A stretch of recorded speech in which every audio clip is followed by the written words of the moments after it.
നമ്മളൊന്ന് നിവരാൻ ആ പാവം എത്രയാണ് കഷ്ടപ്പെട്ടത്. ആരുടെയൊക്കെ മുമ്പിലാണ് ആ മനുഷ്യൻ തലകുനിച്ചത്.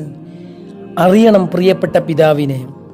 നമ്മൾ മനസ്സിലാക്കിയ ഉപ്പ ആരാണ്? ചിരിക്കാത്തവൻ, സ്നേഹമില്ലാത്തവൻ, കർക്കശ സ്വഭാവക്കാരൻ, എപ്പോഴും ദേഷ്യം പിടിക്കുന്നവൻ, ഒന്നിനും സമ്മതിക്കാത്തവൻ.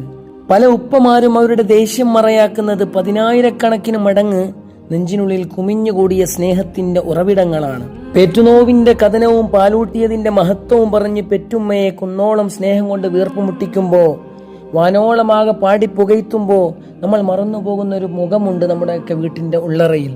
അതാണ് നമ്മുടെ പ്രിയപ്പെട്ട ഉപ്പ. ഒരു മനുഷ്യന്റെ ജീവിതത്തിൽ ഏറ്റവും സുവർണ കാലഘട്ടം എന്നുള്ളത് അവന്റെ ഉപ്പയും ഉമ്മയും ജീവിച്ചിരിക്കുന്ന കാലമാണ്. നമ്മുടെ പ്രിയപ്പെട്ട ഉപ്പയുടെ തലോടലും, ഉപ്പയുടെ നിർദ്ദേശവും, ഉപ്പയുടെ വഴികാട്ടലും, ഉപ്പയുടെ ശകാരവും നമ്മുടെയൊക്കെ ജീവിതത്തിൽ ഒരിക്കലും മണയാത്ത വിളക്കായി നമ്മുടെ കാൽവഴികളിലൂടെ മുന്നിലുണ്ട്.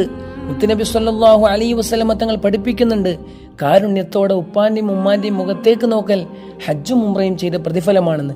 അവിടുന്ന് സ്വഹാബത്ത് ചോദിച്ചു, അനവധി തവണ നോക്കുമ്പോൾ അത്രയും പ്രതിഫലം കിട്ടുമോ? അവിടുന്ന് പറഞ്ഞു, എത്ര തവണ നോക്കുമ്പോഴും അത്രയും ഹജ്ജും ഉംറയും ചെയ്ത പ്രതിഫലമാണെന്ന്. നമ്മുടെയൊക്കെ ഉമ്മാന്റെയും ഉപ്പാന്റെയും കാലത്തല്ലേ നമുക്ക് ഈ പ്രതിഫലങ്ങളൊക്കെ വാരിക്കൂട്ടാൻ പറ്റൂ. അള്ളാഹു നമ്മുടെ മാതാപിതാക്കൾക്ക് ദീർഘായുസ്സുള്ള ആഫിയത്ത് നൽകി അനുഗ്രഹിക്കുമാറാവട്ടെ. റബ്ബി റഹ്മുഹുമാ കമാ റബ്ബൗനാ സിഗാറ. ആമീൻ യാ റബ്ബൽ ആലമീൻ.